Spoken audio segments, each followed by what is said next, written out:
There's a public policy question: at what point are monopolies good or bad? I think I think they become bad in a static world where a monopoly is just a toll collector at a bridge, a tax collector, toll collector, or it's like a Parker Brothers board game where you just reshuffle the existing properties and nothing changes.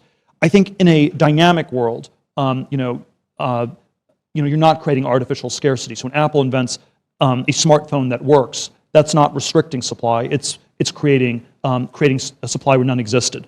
And this is reflected. We have antitrust laws to stop bad monopolies, and we have copyright, intellectual property laws, and things like that to encourage good monopolies. And I think the good monopolies, even if it's not in a software context dominated by IP, it's that the idea behind IP is what makes a lot of these software monopolies more good than bad. If you told me you had one that was going to stop all innovation and sort of sit down on everybody and squash everybody for the next 100 years, that's probably a pretty unhealthy dynamic.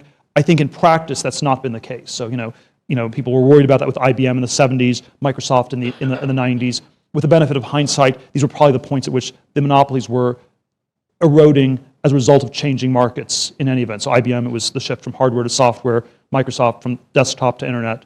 And so I would be disturbed if you have a permanent monopoly. I think most of the time they're like a decade, 2 decades. They're not permanent. And I do think the existence of these monopolies is what it does encourage so much innovation. Why is so much capital being put into the software industry?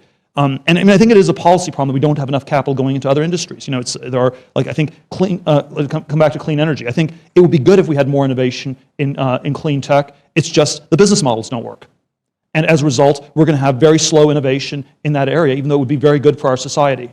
And we're going to have enormous amounts of innovation in software, which I think is not as important as clean tech, but it's still pretty good for our society. But it's because the business models actually work.